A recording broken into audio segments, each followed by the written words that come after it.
Head over to miniaturemarket.com and they have thousands of board games at discounted prices like Four Gardens. Four Gardens is a resource management tableau building game where you're building beautiful landscapes like this one. Each time you're able to play one of these like this, you'll be able to score a certain color. Those will have you move up different score tracks based on those colors, and if you've maxed it out, you keep scoring, you'll be moving players back and possibly off the score chart, unable to get back on. But you don't just score the one you just completed, you do it for all other completed ones in that specific panoramic, as well as some of them being wild colors, giving you huge comboing scoring possibilities. But the twist of this game is using different multi-use cards to manipulate getting resources, which is done by twisting this tower based on that card and getting resources in a specific order depending on that card. But you only have 4 slots that you can hold things in. And you'll be using those resources in wheelbarrows to place these on cards to finally complete them and score them. And whoever uses this most efficiently is going to be the one to win and comboing scoring as well.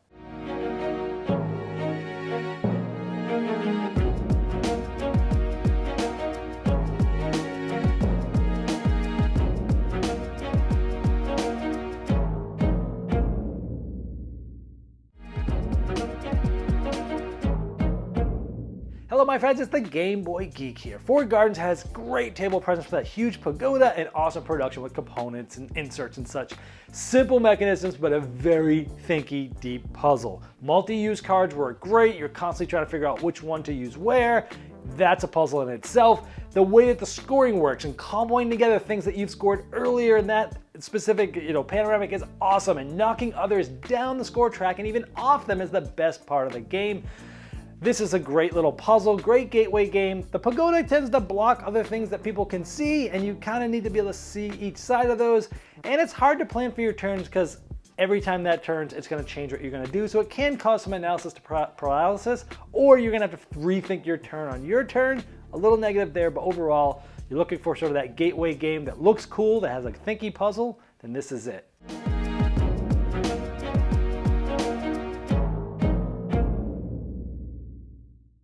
Hello my friends, it's the Game Boy Geek here. Today we're going to be manipulating a beautiful pagoda to gain resources, and we're going to be putting together beautiful gardens, 4 gardens actually. Now this is from Arcane Wonders. It's the latest in the Dice Tower Essentials line.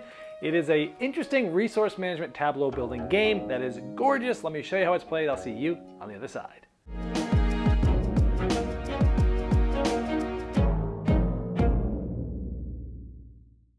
Now, Four Gardens comes with some great components. It's not just cubes. You actually have wood and plants and water and stone there. And it also comes with these huge pieces of the pagoda that will stack to be one large tower. For example, once it's set up, you have 4 large pieces of that pagoda that you're going to be using to get resources in a puzzly manner over the course of the game.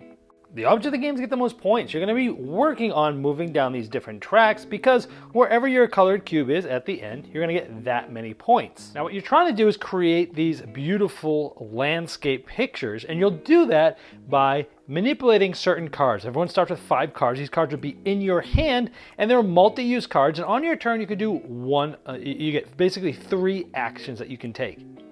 For example, one of the things I could do is gain resources. To do that, it shows the tower. In black, it shows the piece of the tower that I will spin, and then it will show the direction that I will need to take resources. So I would essentially just discard this card for that action.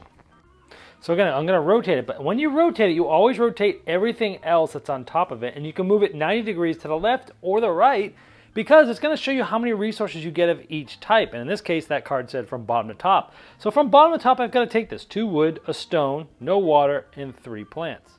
Now, again, so here I have the resources. Again, I can only hold for an open spot. And so when I got to the top there are 3 plants, I couldn't put them there. I had to go from bottom to top: 2 wood, then a stone, and then 1 plant, and it's full. I couldn't take any more.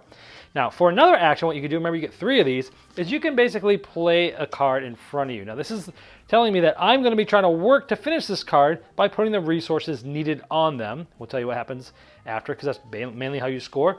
Another action you could do is I can discard this card for the upper left action. So that's like a wheelbarrow, and that allows me to take any of these resources and place them on things like this.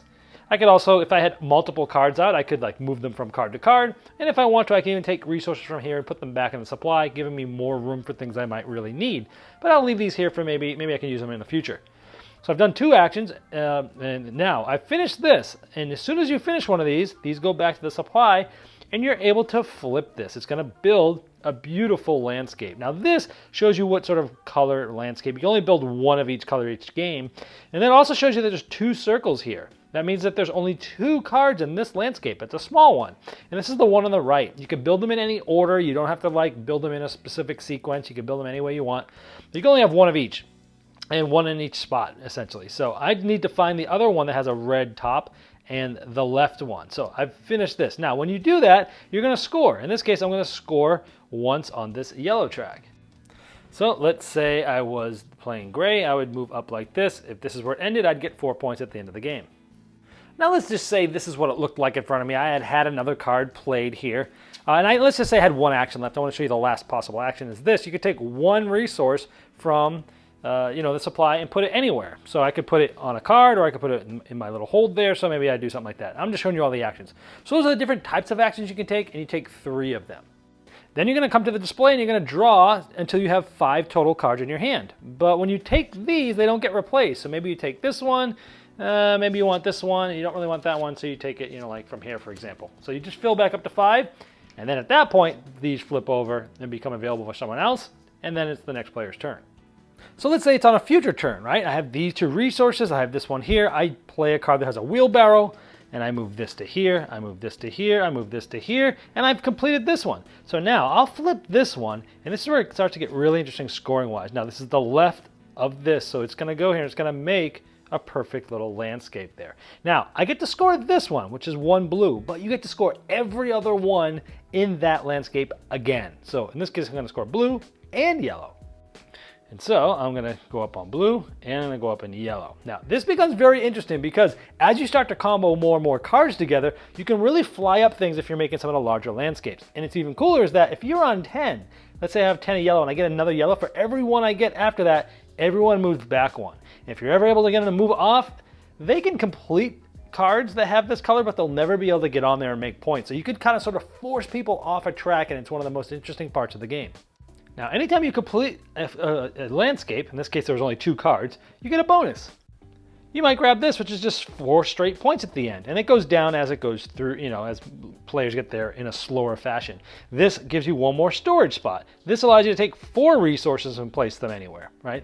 Now, you can only have 1 type of bonus, but you'll probably get 2 bonuses in a normal game. That's pretty much how you play, and the game will stop when someone has gotten a certain amount of cards completed, and then you just add up the points from the scoreboard and any bonus tiles you have. But again, the big trick here is knowing when and which way to spin certain things, depending on which direction you're going to go, depending on which card that you've drawn and things like that, which way you're going to go. And that's really the big crux of the game, is how to use this thing best. And the last thing I'll show is that there's some of them that are large. This one is 1, 2, 3, 4, 5 cards large, and we've got it in here. Now, some of the cards are wild, and this is very powerful because as you're building this, again, the first card I made, if it was a wild, I could pick any color. Let's say I did this one next. I could go any color, any color. Let's say I did this one third. Any color, then purple. Then I did this one. Red, purple, then any color, any color. Then I did this one. Red, purple, any color, any color, any color. So you can combo huge scoring. And if you do that with some of the wilds, it's a very flexible way to rush up tracks, push people down, and it's really the best part of the game is figuring out how to do all this. All right, lots to like about this game. The table presence and production are awesome. I mean, the pagoda itself, table presence, this thing stands up, it's huge, it's chunky, it's nice looking, it works, it spins. People are gonna walk by and go, what the heck are you guys doing when you're spinning this tower? What are you doing? It's immediately gonna grab attention of anybody walking by. Production is awesome. The pagoda itself is great. I didn't show you this, but it fits in the insert. Sure, it takes some time to put it together the first time, but after that, it just fits in the insert. All those things just sort of come apart individually, and they fit in the insert perfectly. Also, I forgot to mention that as you put that pagoda together, it's somewhat random in the order that it is and such as well. But those components are great. Not having cubes, but having the nice wooden components. But also, I didn't show you this either, but the insert's really nice, and it has like a little piece that comes out of the insert that you can use for a component tray for those components. So overall, this game just has great components and table presence. Now the game is pretty simple mechanically.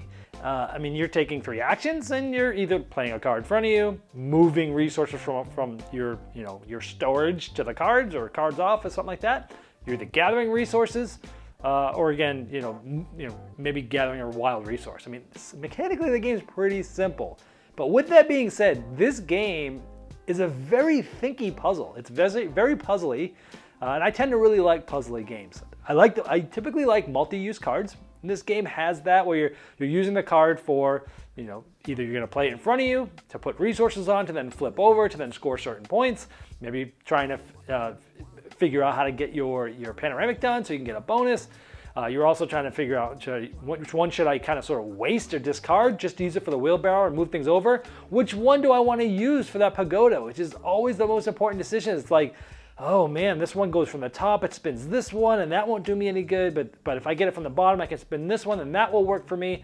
So the multi-use cards work really well here because you're going to want to use them for one of the many things, and you've got to figure out what you're going to use each of those cards for. So it has a little bit of hand management as well. The combo scoring for me is one of the best things, especially as I showed you in the overview, like that blue panoramic, and it's like if you can get a bunch of those wilds and you get those out early, that thing is going to score so many times, like wild, wild, wild. And every time you add one, you get to pick which ones you're running up and moving up the combo scoring and going all the way up to the top and then knocking people back and then knocking them off the board. That whole aspect I probably like the best because it's really interesting. It's a little bit of a race to shoot up a track, focus on that, push everyone back. Because the points are usually like you just get 1 point until you get towards the end and then it's 2 points. But if you're playing like multiple players, 3 or 4 players, every time you knock someone back, you're knocking all the players back, which essentially is getting you sort of like multiple points, even though it's knocking other players back. So it's just really interesting. I love that aspect of the game. So overall, the game is interesting. It has a cool puzzle. It's beautiful. The panoramics are cool. Comboing together different scoring, doing all that. I guess it could be considered sort of a gateway game. So. But it's got a definite bite to the thinkiness of it. So overall, I enjoyed the game. A couple things that's sort of little nitpicks here is the pagoda.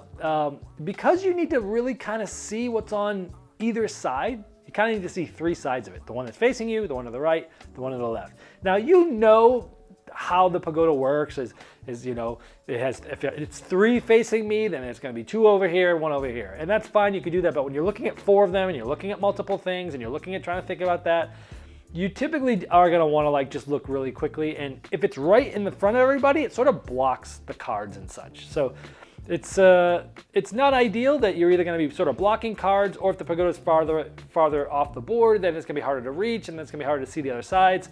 So the table presence, even though it's awesome, it does cause a little bit of an issue with the game. You just got to have a big table, and people are going to just have to like look past the pagoda to look at the cards or what have you. But it causes small problems. That's a nitpick here. And because the people are going to be moving that pagoda and changing things, it's really hard to plan your turns in advance. Because it's like, ooh, I know what I need to get. And you're looking at your cards, you're going, ooh, if I do this with this card, it will spin this. I'll get what I need. I'll do it. And I'll be able to finish this turn. Well, as soon as one of the players just turns that, everything changes. Now it's like, well, this card won't do it. Will any other card do it? Oh yeah, this one will do it. Okay, I got it. And then the player to your right changes it. And then you're like, okay. So there's a lot of these things where the pagoda gets moved quite often. It's definitely probably going to get moved before it's your turn again. And you're going to have to rethink your turn when it comes to you. And this can cause the game to slow down a little bit, or it can cause some analysis paralysis. So if you're prone to that, it can have that because of the decisions you think you're going to make can change when people turn that. So that's it. That's the only negatives I can think of the game. Overall, I enjoyed it. I think it's one if you like sort of that 45 to an hour a minute game, and it's you want puzzly and good components and a cool theme and something that's beautiful, puzzly, check it out. That is 4 Gardens. This has been the Game Boy Geek, breaking down barriers, growing relationships through board games by helping you find the next one you love. Game Toppers not only transforms your existing table to a high-quality gaming solution, they now offer full leg kits and dining cover solutions for the full table application. Paired with their amazing thematic premium stitched edge mats, collapsible cup holders, and really cool accessories, it is a complete system that upgrades every game you play. Get in on the goodness of Game Toppers 3.0 on Kickstarter now. Click the link below or go to GameToppersLLC.com. Hello my friends, it's the Game Boy Geek here, and today we're going to be manipulating beautiful pagoda. Hello my friends, it's the Game Boy Geek here. Today we're gonna be... Hello my friends, it's the Game Boy Geek here. Four Gardens has amazing table presents for that huge pagoda.